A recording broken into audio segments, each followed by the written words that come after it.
ay Saturday. Advance na ako. Ginawa ko ng bukas for happy Sunday. Happy anniversary! Awesome! See you tomorrow! Happy to the next one.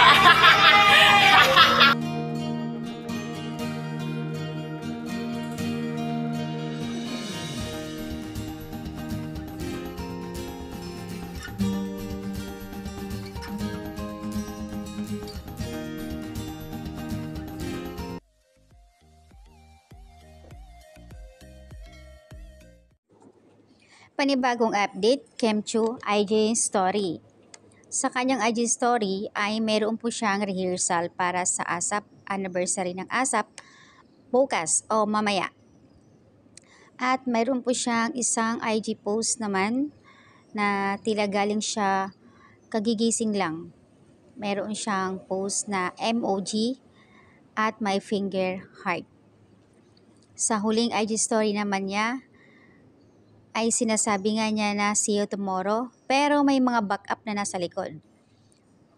Sino-sino kaya yung mga kasamahan niya ng rehearsal? At sabi ng karamihan, bakit hindi kasama si Paulo doon sa rehearsal? Ito po ba ay para sa ASAP Salin lang or solo perform lang talaga si Kim? So ayan po yung update. Samantala wala naman pong update si Paulo Avellino sa kanyang IG story. One day tahimik ang kanilang post, even sa Facebook. Wala po silang update. I don't know kung totoo ito, pero marami ang nagsasabi na tahimik si Paulo isang araw. Wala silang conversation din ni Kim sa Twitter. So nasaan kaya si Paulo? So ayan, mahirap mag-mention kung nasaan dahil baka hindi ito totoo, pero sana lang hindi totoo. Sabi nga ng iba, if totoo man na talagang wala siya or pumunta sa ibang lugar, so wala tayong magagawa.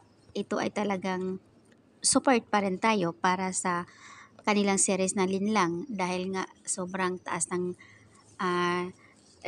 ratings nila. So ayan po yung update guys sa IG post ni Kim. And then